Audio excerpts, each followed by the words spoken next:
Deputy Speaker. I've worked in the creative industries all of my working life, from helping my father sell radios and televisions when I was a teenager, to presenting radio shows on stations across Scotland, and supporting businesses by creating content for websites. And today I want to address the disconnect between creativity and cost, and why we must all support the creative industries with good reviews and warm wishes, but most importantly, with money. How many of us use Wikipedia daily but ignore its annual appeals for donations? How many of us say we value local journalism yet resent paywalls? In most areas, we accept the principle of a fair day's pay for a fair day's work. But the creative industries often face a double standard. Many who wouldn't pocket a bookie's pencil think nothing of using content without the necessary permissions. This behaviour is regrettable in individuals, but I think it's unforgivable in organisations. We can all do better.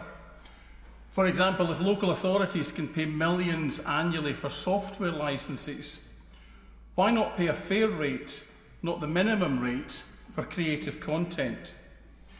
Teachers using streaming services in classrooms, or pupils relying on Wikipedia, could be supported by institutional subscriptions or donations going to the people or organisations providing the content. Let the public sector lead by example and change how we value and pay for creative content, and strengthen the relationship we have with the creative sector. Set the example and the legislation we need AI software providers to follow. In our personal lives, if you are a podcast listener, don't always ignore the request for that proverbial cup of coffee or an upgrade to a monthly subscription. And if you see an article you want to read in a newspaper, buy the newspaper. Don't try to find a pal who'll take a picture of it and WhatsApp it to you.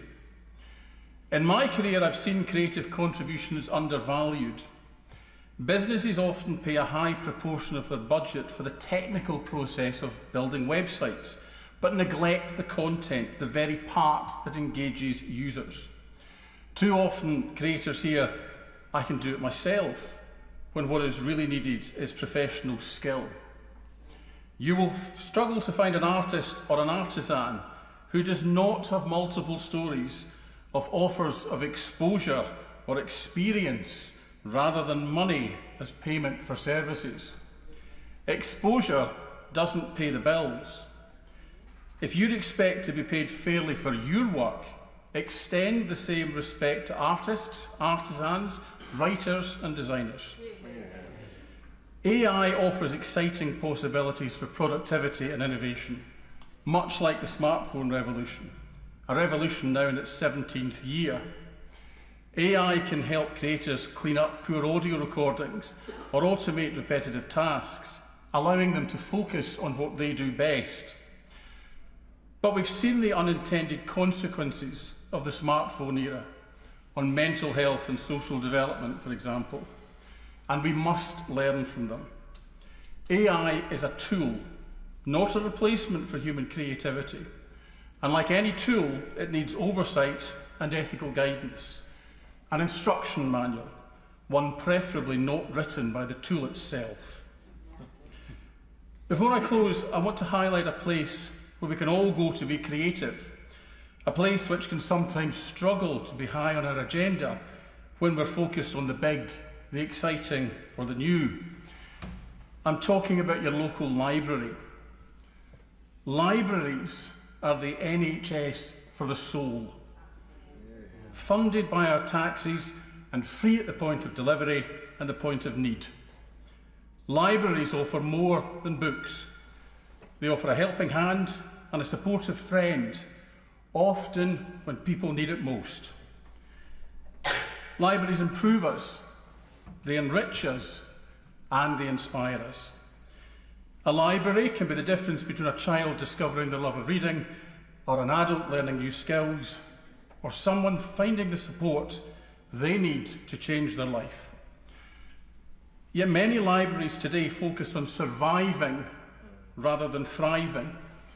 Years of underfunding have left them struggling to provide their essential services. Not everyone has the space, the time, the skills or the hardware to engage with AI, but you will find all of that help in the local library, provided by our wonderful librarians and library support staff. In my constituency, local people are organising against the proposed closure of Ochterarder Library in the coming financial year. In Stirling, it is the music tuition service that is facing sweeping cuts.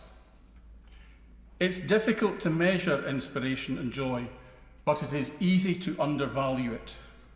If we lose music tuition from our schools and libraries from our communities, we will lose parts of our civic soul.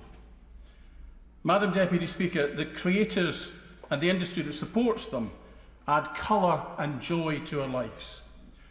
By valuing creators, compensating them fairly, and safeguarding the space and framework in which they operate, we can ensure we have a creative sector that thrives, is valued, and adds value to our lives and our economy. Start from the principle that creative output is linked to its creator, and let us ensure our laws reflect that. Because when creativity flourishes, so does society.